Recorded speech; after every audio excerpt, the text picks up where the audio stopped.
fuck? Blog Talk Radio. I mean, for real.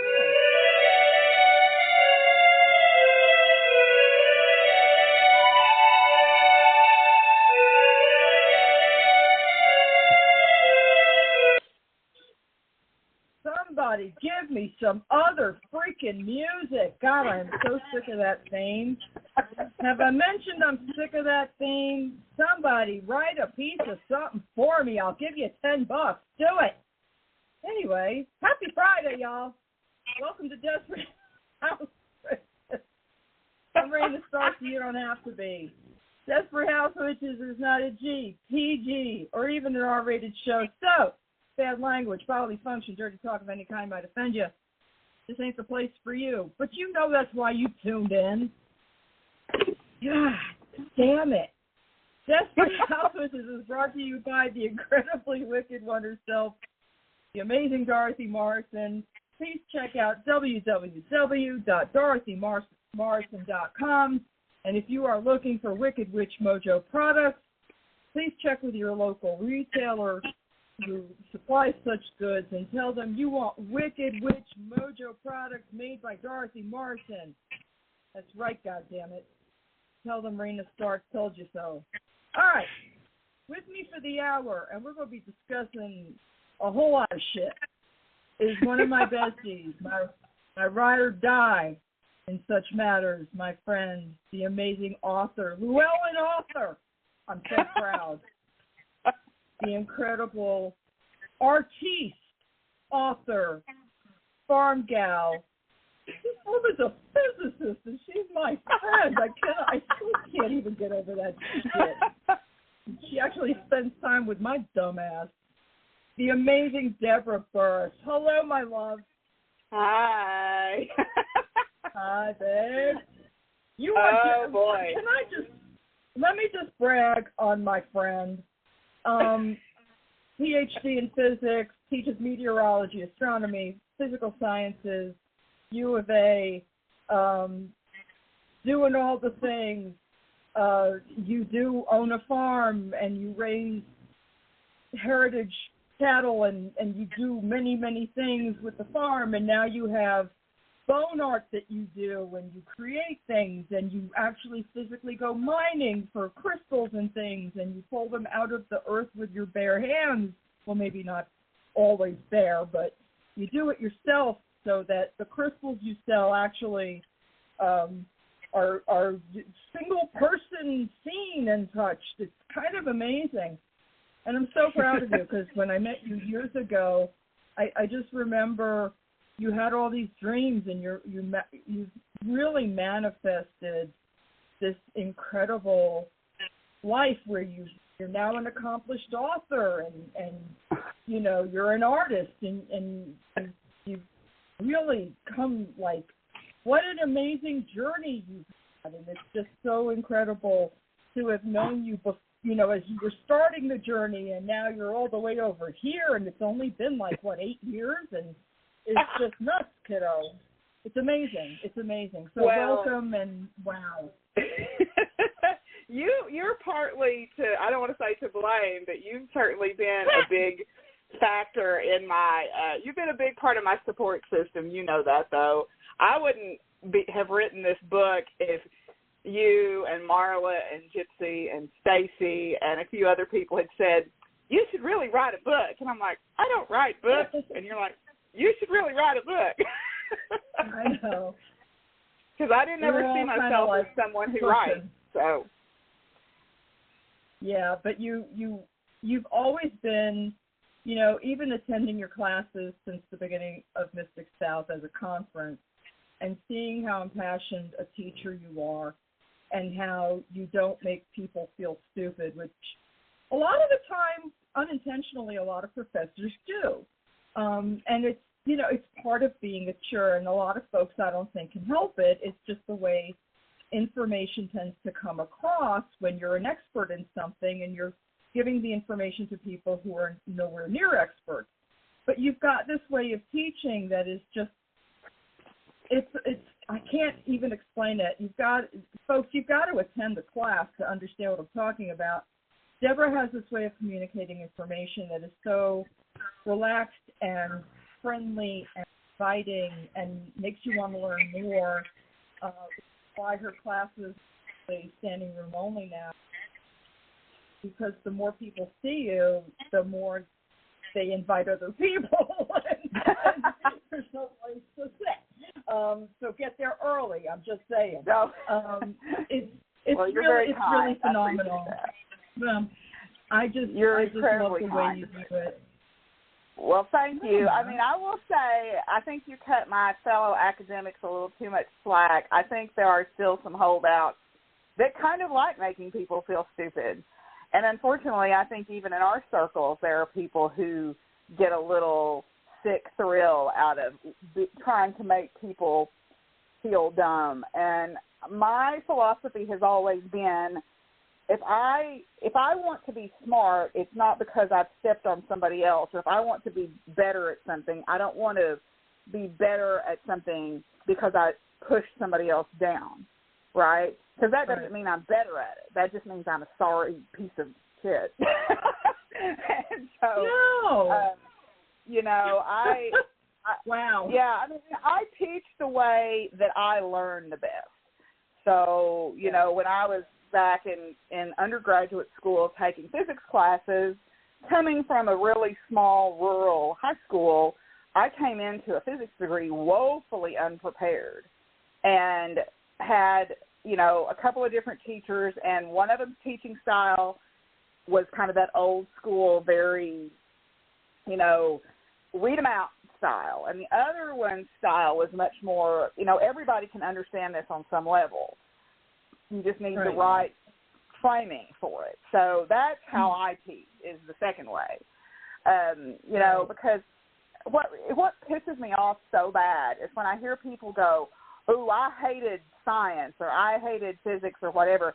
And when you really start asking them questions, it's not that they hate the subject, it's that they had a shitty teacher somewhere along the way that made them feel stupid or made them feel bad. And, you know, that just infuriates the hell out of me that those people are still out there. But they are, very much so. You know, they are still out there, unfortunately. But hopefully, you know, things are changing and that mode is kind of going out, you know, is dying off, so to speak. So to speak. Not fast enough, like other people. But anyway. Yeah. It's been quite a week. I'm just saying. It's been quite a week. Yeah. So your first book has been published, Weather Magic, Witchery, Science, and More, which is phenomenal. Tell the folks who don't know a bit about the book, if you would.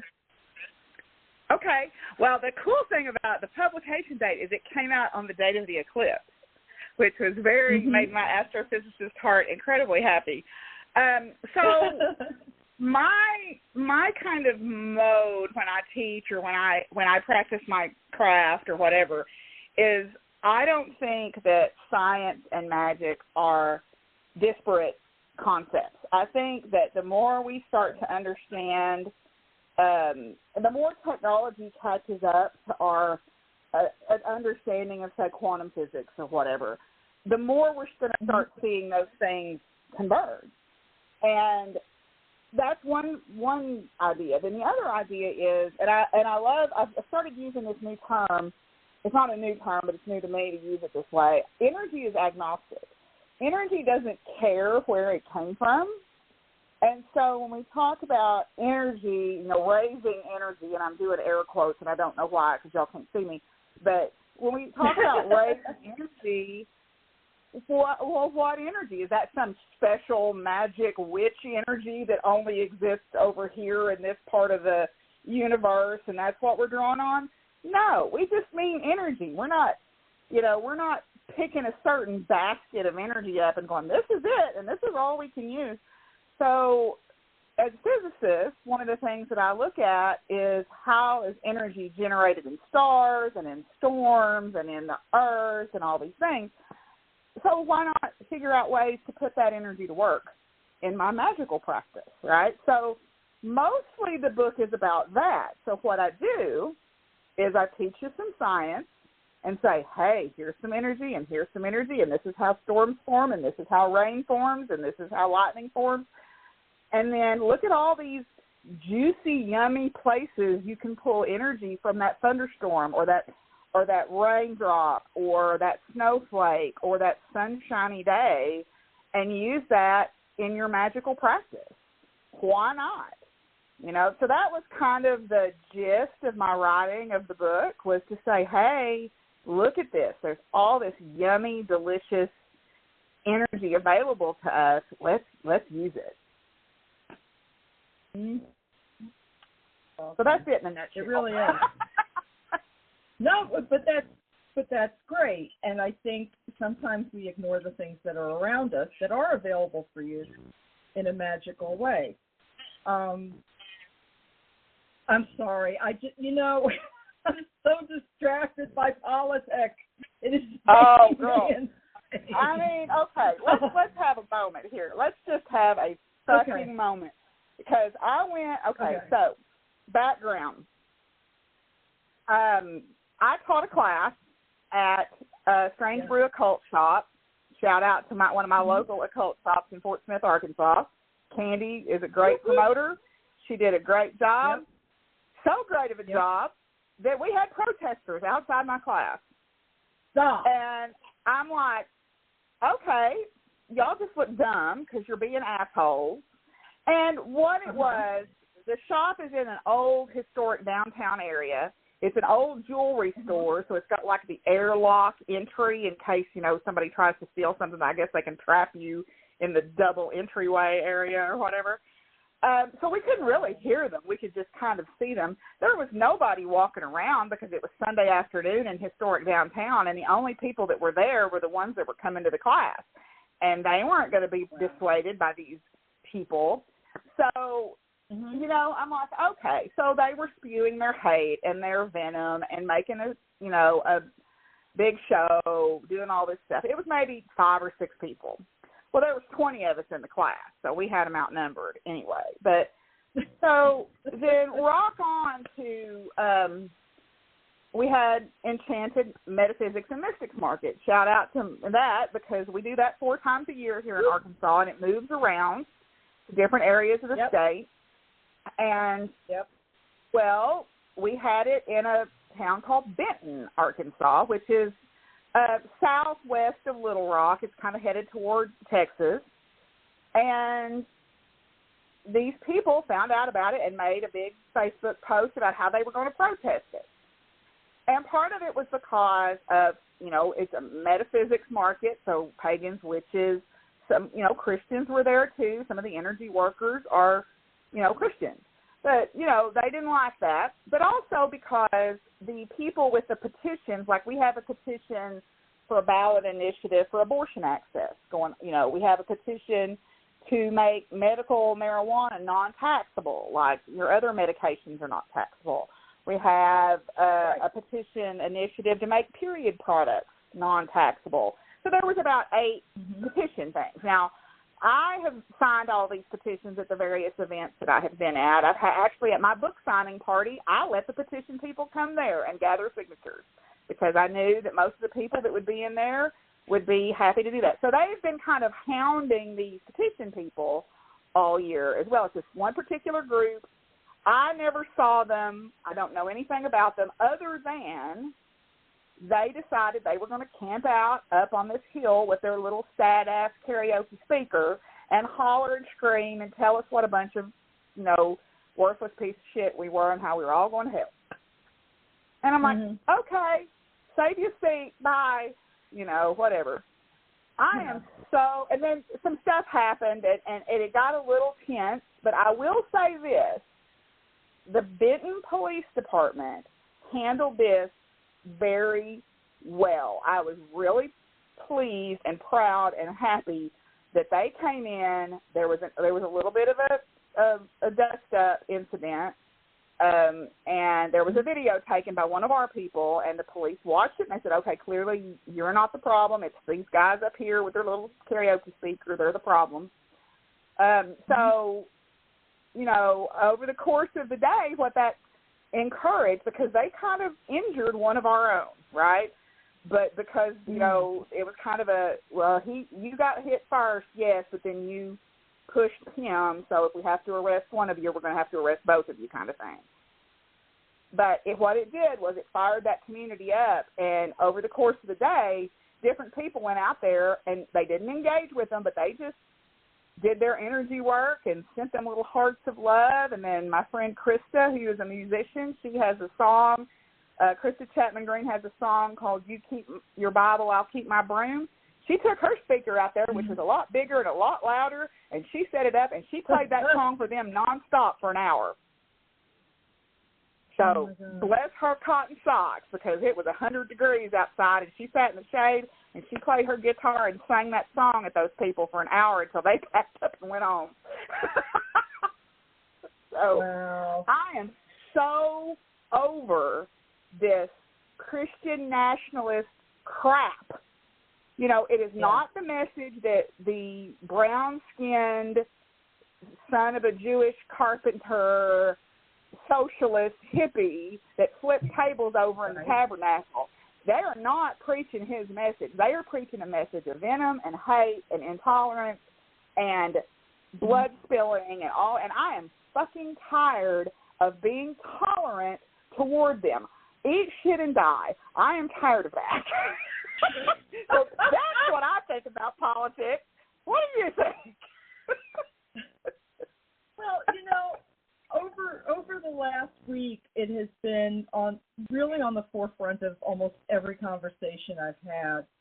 And, you know, I identify as a witch, Gardnerian, Wiccan, religious witch, okay? Yes. And yes. I was thinking back in 2020 how a lot of us got together, whether virtually or in person, and we put a lot of energy into, and I'm polytheist, and I asked the gods repeatedly, please do not let the big orange menace become president again. And yes.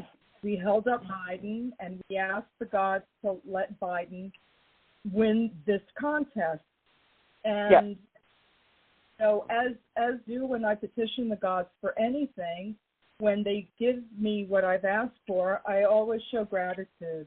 And I feel like when that gift is challenged or there's an issue, that I'm supposed to hold space. I am supposed to hold to that gift, because the gods do not like a gift to be spat on.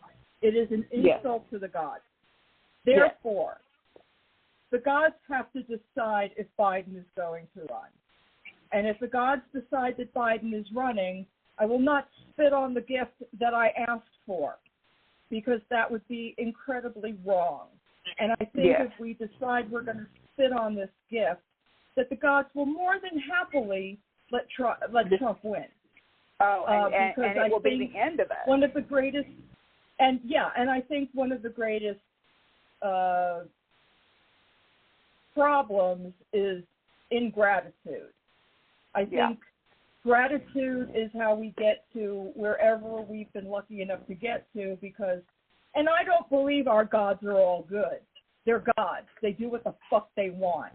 And I think ingratitude pisses them off. They don't fucking like that. And you know what? I don't fucking blame them.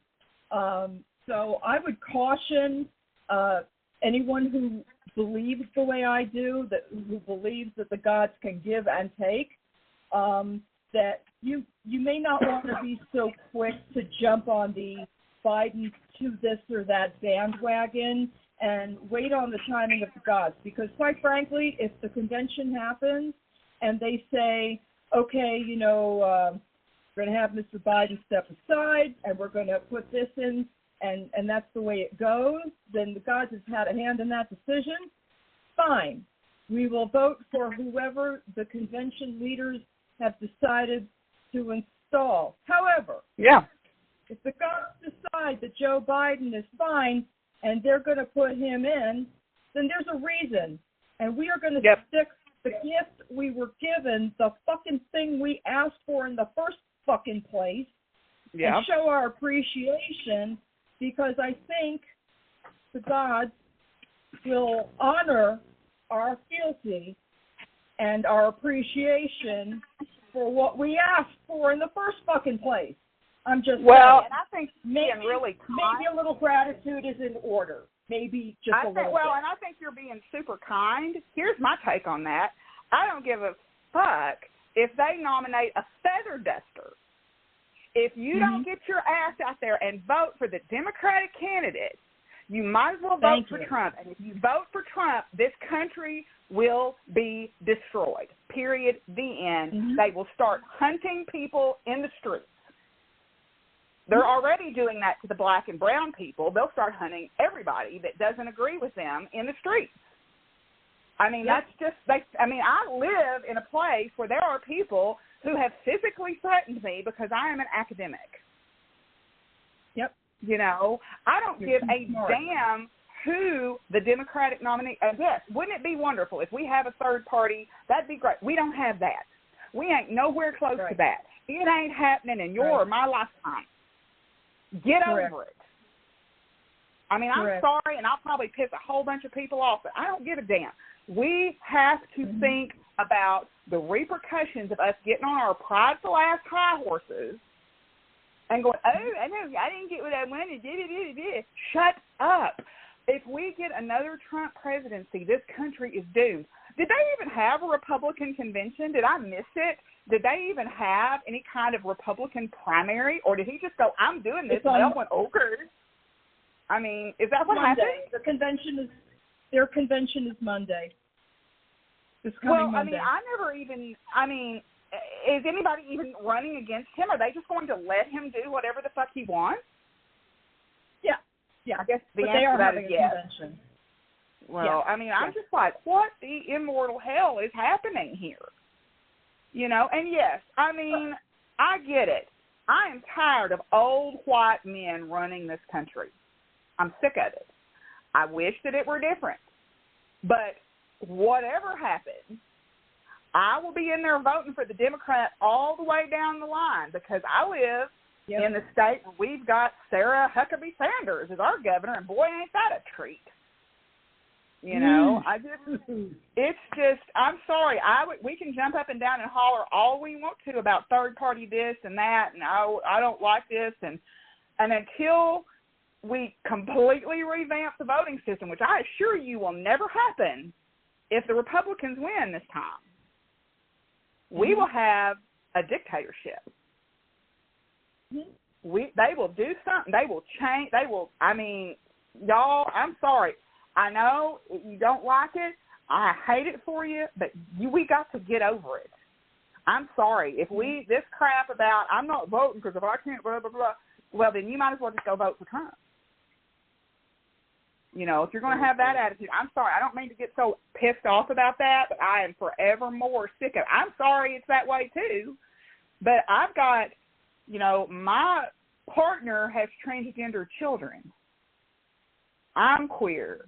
I have a lot of queer friends. I have a lot of friends who are, ethnic and racial minorities, and everyone is terrified.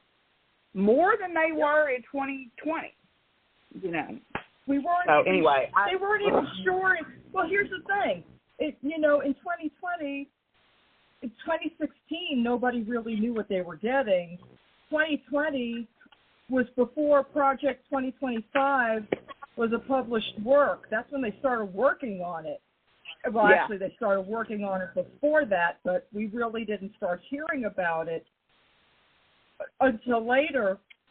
And now that it's a fully published work, people really need to start reading it and understanding what's in it, and just how much they want to change everything. The Heritage Foundation is hell-bent, funny term, a phrase there, on changing how life is conducted in this country. And if you think North Korea is a scary place, if you think Putin is running Russia crazy, that'll all look like a fucking cakewalk compared to the way the Heritage Foundation wants to run this country, and Trump will let them do and dictate however they want, as long as he's in control of it and he has all the power he wants. And this is all, let me remind you, this is also, he can avoid jail time and be the Führer. This is what he wants. So, you know, exactly, it is a deal with the devil on many levels, and it's driving me nuts, because every day I keep hearing so-and-so's concerned about Biden, so-and-so's concerned about Biden, this one, that one, the other one, this one said something about Biden. It's like the man had a bad debate, and you're ready to throw him out like dirty dishwater. Yeah, and I mean, and people are allowed to not like him. That is totally fine. But, you know, he wasn't my first choice either. But nor mine. We can't let Trump win again. I mean, the fucking Project 2025 wants to get rid of the National Oceanic and Atmospheric Administration, the people who literally do the weather forecast and all that stuff. I mean, what the hell? Lunches for Children, NPR. They want to get rid of Head Start. They want to get rid of PBS for children. They want to get rid of our entire way of starting children in life. Yeah. Okay? They want to take away your Social Security so you never retire. I mean, it's insane. It is. And I have just had to go, okay, I can't think about this anymore. I just have to focus on what I've got right in front of me. Because if I think about it too much, it makes me kind of want to throw up. You know? But I admire people who wish things were different, and that's great, but they're not. They're just not. And until they are, you can fuss and raise hell all you want to about how you don't like the way elections are conducted in this country. I don't like the Electoral College. I don't think we should have one, because I have never cast a vote for president that's ever counted, because I have always lived in red states. You know, I'm just, I know, but it just makes me insane but anyway, I can't stand that. The other thing that I hate, though, is, and I don't know, I was going to ask you about this because I was thinking about this earlier with something we were talking about. It kind of feels like this Project 2025 thing is a form of psychological warfare to try to batter people's spirits down so much that they just give up. Yep. Absolutely. I totally agree. You know, I mean, it's just, you know, I was talking about that with my boyfriend, and because he's been really distraught about it because he has transgender kids. And and my family too. Yeah, absolutely. You know, and I'm like, you know, we have to focus on the things we can do. Like, okay, let me give you some good news, okay? Let me give you something happy to talk about, because this will make me sick when I keep stewing on it. Okay. The little town where I live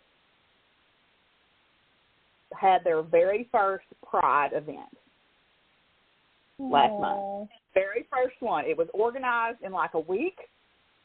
You know, somebody put up on one of those community boards, hey, is this town doing a Pride event? And somebody said, well, let's have one. And in the course of like a week, and of course, the lady that owns Hidden Acres Farms, where that's kind of my home events place, you know, that's where we have Harmony in the Hollow and Lunar Harvest and all that. Well, we had just had Harmony in the Hollow, Pagan and Pride, and these people started talking about doing a Pride event. And she voluntold me that I was going to be vending at it. So we had, you know, me and Vicki from Hidden Acres Farm, and then Kay and Megan from Rosemary Moon Collective. We all said, we'll be vendors. We'll be there. We'll show up. We'll be loud and proud. We'll be there. And I was pretty nervous because this was the weekend after the dust up happened at Enchanted. And, you know, when we first got there and we're setting up, we had a young individual drive by and decide to give us some, you know, hollering and cussing and tell us what they thought of us. And I was just like, well, we're all middle-aged old women. We'll just kick your ass. That's fine. But here's the beautiful thing. Yes, there were a few people that protested. But when I tell you there were tears streaming down my face at the sheer number of people that turned out for this event with a week's notice, there was probably a couple hundred people there for this little town to have a couple hundred people show up. And the beautiful thing that I saw was these dads who look like, probably they would vote the other way. Probably, you just look at them and they have a certain, the ball cap and the work shirt, and you're like, oh boy. But they were there with their obviously queer and out and loudly out children, walking around with them, smiling, holding their hand, with little pride flags painted on their cheeks. And I tell you, that gives me hope. The Northwest Arkansas Pride that just happened up that same weekend up in Fayetteville, there was, I think they said there was over 100,000 people there. So that gives me hope. These Gen Z kids that I teach every day, there's a reason why old people bitch about them, because they see them and go, uh-oh, we can't control them. They are much more empathetic. They are much more tolerant. They are much more open-minded, regardless of what their faith belief is. They believe that everybody has a right to their own way. Most of them, the ones at least that I see. So that gives me hope. Yeah. That really does. That gives me a lot of hope. So if we can just mobilize. I've been rewatching The West Wing. I mean, I've watched that show. I can quote it book, chapter, and verse. And I've been rewatching that. Huh?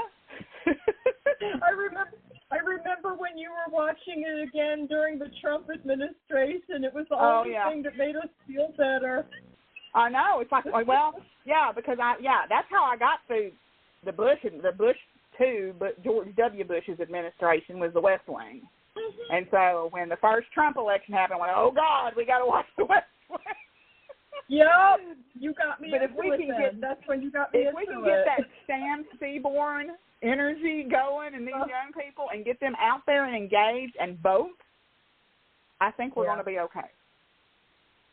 Well, and that's really my whole point, is that no matter who they decide we're going to vote for, if we all just act together, if we all just do that single voice thing, I just want folks to remember the reason why Trump even became president was because of the people who said, I don't like Hillary. Yeah. That's why we lost. It was that margin that we lost by, and we cannot afford that again. Remember how much y'all didn't like Hillary? I bet you're sorry about that bullshit now, that fucking Jill Stein bullshit, that staying at home and not doing anything bullshit. Yeah. Because it was bullshit. Now you see, those people that did that, they are squarely responsible for our loss of Roe. Well, okay, but now you can make it up to us. And yourselves and your future generations by making sure that asshole doesn't get back in office. And the only way to do that is if we all band together and agree that our individual feelings don't fucking matter at this point. We've got to make sure that we run out the clock on the Trumpster. And listen, what's the worst that can happen? Kamala Harris becomes president. Oh, wow. Oh, gee.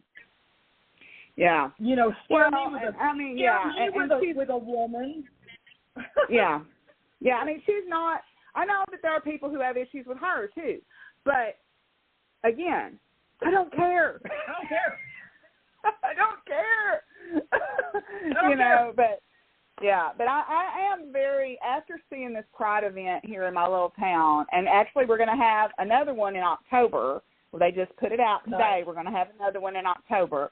And I was going to go to the bigger one down in Little Rock, with my vending. You mentioned that I was doing bone art. I was going to vend at that one. But you know what? I'm not. I'm going to go to this little one because we need people there. We need people at the little one to show support. And they need to see, white-haired old ladies there going, I'm with y'all. They need, because I go to these events, like I had we just had Harmony in the Hollow, which is, if you've never been to Arkansas and you want to look for a neat pagan event, check out Hidden Acres Farm, y'all. I'm just telling you, Hidden Acres Farm, we have these weekend-long events on Memorial Day and Labor Day weekend, and it is an inclusive space. It is a safe space. It is a place where you will feel accepted for exactly who you are.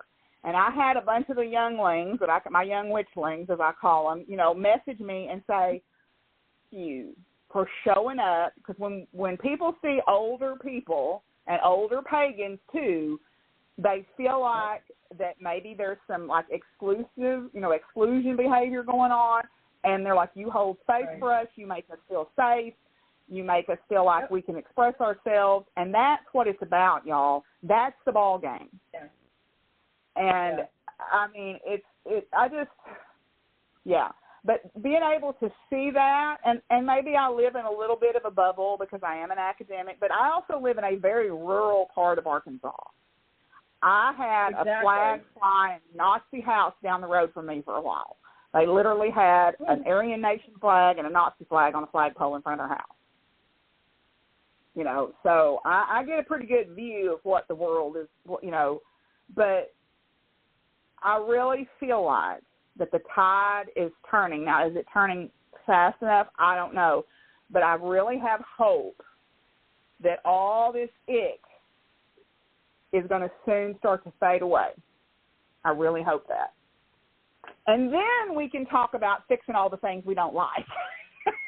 But if we don't, if a Republican gets in there, there will never be a free election in this country again. Well, I'm hoping that at some point we get normal Republicans again. I do have hope that can go back to some sense of normalcy. But, I mean, again, it all remains to be seen, because as long as Trump is still alive, sorry. Well, I'm not, I'm not wishing him dead. I'm just wishing him gone. And, normal do better Republicans next time. Need to stand up and say enough, too. I mean, that's the thing. Until these quote-unquote normal Republicans, and I know the kind you're talking about, the kind that are, they're fiscally conservative, but, more accepting and not trying to shove a radical evangelical agenda down everybody's throat. Until those people start standing up and saying enough, nothing's going to change. I know. And a lot of them have left. Yeah. They've abandoned the ship. I mean, the Mitt Romneys, the John McCains who have died. The old-fashioned Republicans, the Robert Byrds. The people who in the end, who started off with really bad intentions, who came clean in the end and did things to try to rectify their misdeeds and their mistakes. The people who were sorry for some of their actions, who actually did try to right some wrongs. There were people in the Republican Party like that, and it's so unfortunate that those people are gone now, and that the people who were in Congress that still held beliefs like that are abandoning ship, because it's the insane people have taken over the asylum. I mean, well, then just what they need to do, then they need to stand up and say, okay, we're going to run somebody against you. And they need, because I cannot believe that this venom-spitting, slobbering, crazy-eyed attitude that I see in some people around here is the predominant view of most people in this country. I cannot believe that. It's not. I believe that most people are generally good and are generally kind of centrist. But when then the Republicans, these moderate Republicans, need to stand up and go, okay, we're going to put this guy up. This is who we want, or this person. It doesn't have to be a man; it could be anybody. But it's like I told my friends, about the protesters that happened at the Enchanted event. I said, you know what? Right now, I love all of y'all that are Christians and followers of Christ and are Christ-like Christians, and you do good work and you have empathy and you're kind. But until you start showing up in spaces and standing with us against these people that come out and act like this, they are the public face of your faith. Mm-hmm. And if you're okay with that, then you don't really believe what you claim to believe. So right now, all these moderate, supposedly, these fiscally conservative people, and I mean, and I'm sorry, but if you look at Project 2025, he's going after elderly people, he's going after the military, he's going after veterans, he's going after everybody. I know. So there is nobody that's safe from him, even the people who support him, and I'm using air quotes again.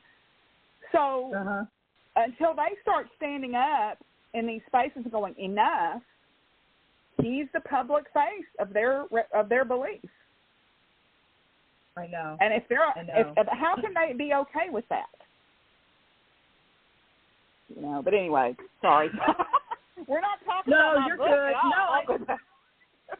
Well, I mean, we did a little bit, but I mean, but this matters.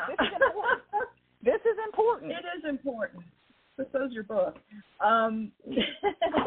I'm just kidding. We kind of, I didn't know they were going to get a bonus episode of the 415, did they?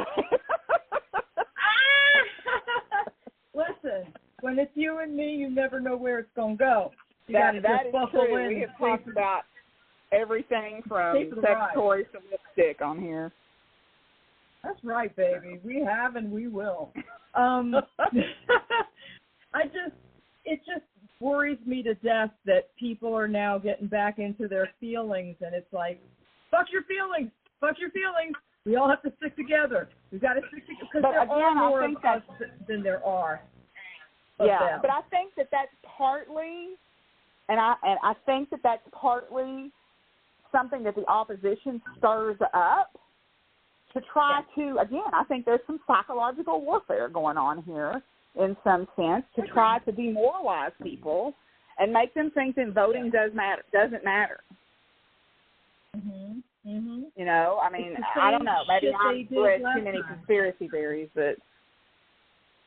No, but through research, we found out during the last two elections all about Russian bots and misinformation and opinion pieces that were written to sway people. And we see the media doing it again. The media is not making money if we're content with our choices. The media is there to make money by keeping us off kilter, by making us buy shit, by making us question our decisions. I mean, that's how money is made, by keeping us a purchasing machine for whatever it is, whether it's consuming food, whether it's this new drug. I remember when that was illegal to do back in the good old days. But, I mean, remember? It used to be illegal to put medication on TV, and now all you see is medication. And now every other ad you see is about that. Exactly. So the world has changed greatly just during my lifetime.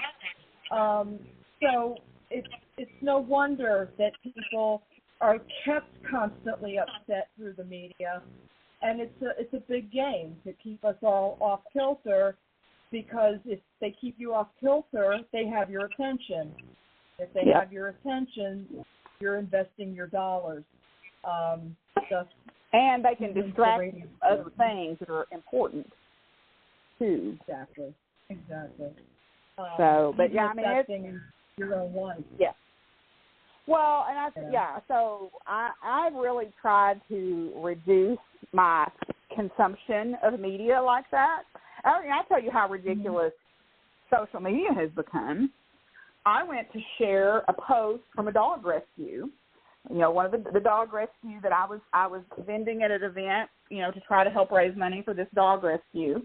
And they, they're doing an initiative of, let's get all the dogs in the rescue adopted. Let's try to get them home. They've been, ones have been here a long time. So I shared a post about a dog. It got reported for misinformation. And I'm like, And I honestly believe the reason it got reported is because the profile picture of the rescue has got a rainbow pride flag in it. Okay. And it was one of those things where it didn't get reported by a person. It was a bot situation because as soon as I posted it, like within 30 seconds, I had a flag on it. Okay. And that particular post that has been flagged multiple times. So I'm like, well, that's not very discerning. Yet they can share posts about how, oh, well, if you'll only just comply with us when the election happens, there won't be any blood spilling. And I'm like, Yeah. How is that okay? Right. You know? Okay. Yeah. Fuckerberg is still Fuckerberg. Yeah. I don't know. It's just really bearish. I don't even recognize where we are anymore. Well, I think we're in that, I would like to believe we're in that phase when the butterflies in the chrysalis where everything goes to shit and dissolves and something new is reforming that's going to be more beautiful. I'm hoping that that's what we're at. We're in the goo phase right now. That would be good. All right, so let's get back to weather magic and what you're working on. And I can't. We'll do nothing but talk about this. And, I know. And we're probably going to talk about this at Mystic South, which is where we will be on the 26th, 27th, and 28th of July in beautiful Atlanta, Georgia. And we are hoping everybody listening will come and attend the conference and hang out with us and spend time with us. And we'd love to see you. It's going to be a great time. There's phenomenal headliners. We've got Wendy Mata, who we adore. Sen Elias will be there, and Morgan Daimler will be there, along with our fabulous Debra L, who will be giving the first class of the day, which is great.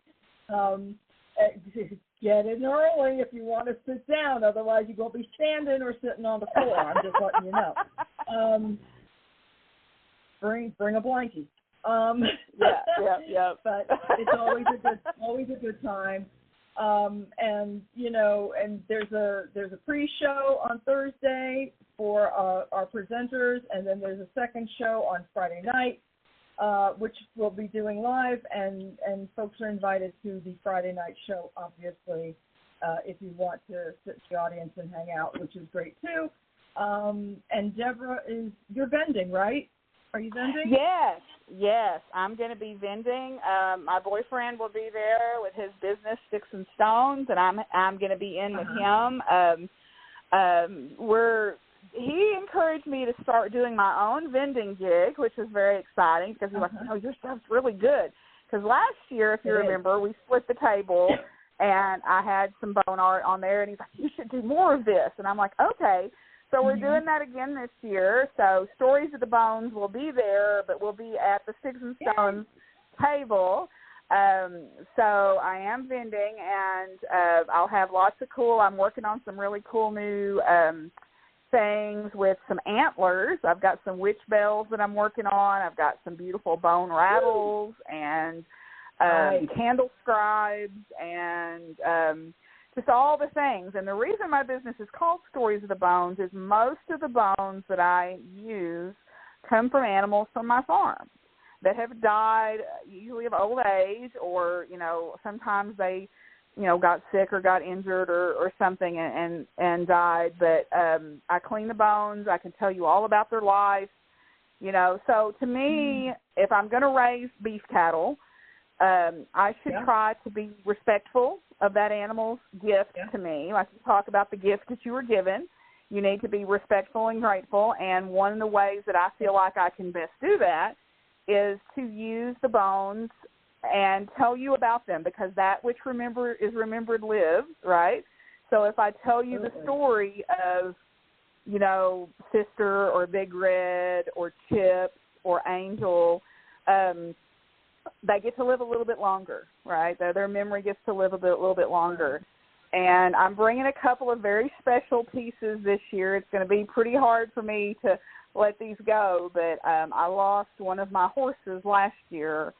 It was a very sweet, loving, dear boy, and I'm bringing a couple of pieces made from his bones this year, and they're pretty special pieces. So I'm going to be doing that. I also do a lot of bead work, and I have been hyper-fixated on earrings lately, so I've made about 200 pairs of earrings in the last week, I think, and yeah, and then also meditation beads, different meditation beads. Then Joel will have beautiful Arkansas quartz crystals, like you said, that we have mined ourselves, and we'll have some wands that are made from wood that we pick up from the Ozark Mountains or the Arkansas River or whatever. So we'll have all the things that we had last year and some new stuff too. So that'll be very fun and exciting. But I'll also be I'm the first person out of the gate every morning at 8:00. I think I'm in Magnolia. I don't know. I'll worry about that when I get there. But I'm also going to be signing books, so if you would like to get a copy of my book or you have a copy of my book and you'd like for me to sign it, I feel very bougie saying that. That feels so weird. But and then also I'm going to be doing a presentation in the Llewellyn Suite. We're going to be talking about 3 simple techniques that you can use for weather magic.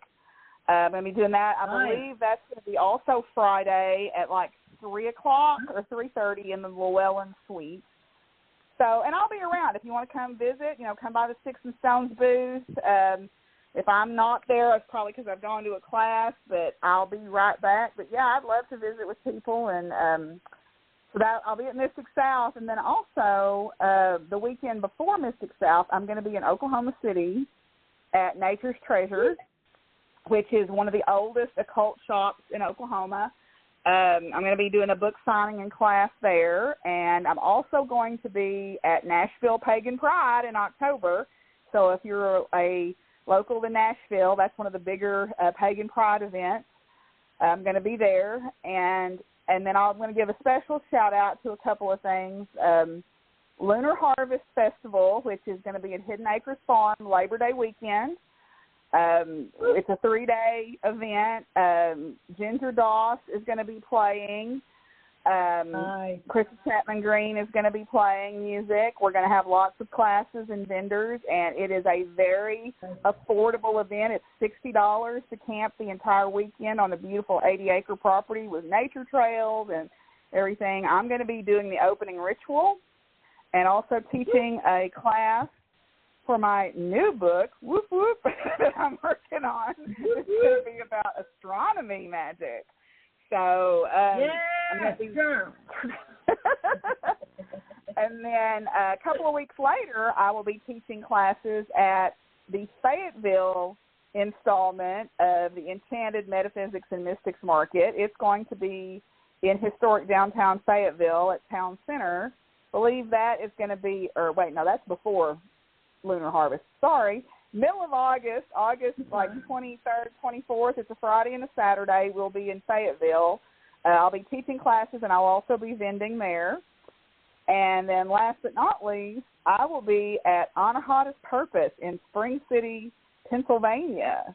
The weekend after Labor Day. I am basically coming in from the camping event at Vicky's, washing my clothes, repacking my car, and taking off to Pennsylvania. So my students are going to get to do some asynchronous assignments at the university for about a week. But I'll be at Anahata's Purpose, which is a retreat outside in Spring City, Pennsylvania. So that's kind of where I'm going to be in the foreseeable future. But you can look me up. If you follow my page on Facebook, Debra L, Teacher, Author, Witch, or you can friend request me on Facebook, or you can follow me on TikTok, or you can follow me on Instagram as Doc Firewoman. I post where I'm going to be, and I usually put links up to the places. Sometimes I'm terrible at self-promotion. I'm really bad at it. It you're feels good. weird. No, you're good. YouTube channel. Oh, yeah. It's Diary of a Physicist Farm Gal. I started a podcast about 6 years ago doing crafting stuff with a lowercase c, and I do some capital C craft stuff on there, too. Talk about kind of the stuff we've been talking about here. In fact, the last episode that I posted, I kind of went off on a little rant right in the middle of that, but I talk about my farm, and I talk about science things, and I talk about witchy things, and I talk about crafty things. So all the things is there. So all the things. Yeah, all the things. So the new book, do we have a title for the new book yet? Not yet. It is just in the very, very beginning stages. I'm only, a few thousand words in on it, but as soon as I have one, I'll let you know. But the concept is going to be kind of similar to the Weather Magic book. I want to go beyond our just sort of tipping our hat at astronomy by using it in astrology, and also digging a little deeper into the science of how stars work and how planets form and how different things happen in the cosmos, because if we're all connected energetically to everything in the universe, well, there's some more juicy, yummy energy that we can tap into, and the more we understand about the science behind it, the more we can enhance our magical practice with it. So it's going to be kind of the same idea as that, except focused on astronomy. I love this. This is going to be a great book. I can tell already. I love this idea. You helped me talk it through, so you're partially responsible for it happening because you helped me talk it through one day on the phone. I know. I remember. I love this idea. We're going to talk some more about it when I see you in 2 weeks. I can't wait. And I know, me too. I'm so excited. And there's not enough time for you to answer this question now, but this is a question I want you to think about for when I see you in 2 weeks and we do the Thursday Live or the Friday Live, whichever you have time for, or both, whenever you can squeeze time in, whatever. But I'll definitely be there. I wanted to ask. Yes. So I wanted to know when you're doing your bone art, if the way the animal passed has any influence on what you create with the bones. Don't answer that now. We're going to talk about that in 2 weeks. Okay. Next time on Desperate Housewives. Correct. Because you're on my last guest until the Excel conference. So, I'm so excited. I can't wait. Yes. So we are going to wrap up right now because we've got to go get ready for conference time. We will be back on the 25th. I will be doing a pre-conference live with the fabulous Debra L, and we're gonna talk to you live from there. So everybody have a great week and a half until we're back on the air with you. Be safe. Think about what you're doing before you just fly off the handle, please. We got to act in one voice, as we have described. Please remember that being all hysterical and flying off the handle and not getting what you wanted got us Trump in the first place. Let's not do that shit again, kids. We love y'all, and we will see you next time. Bye. Night, everybody. Bye. Bye.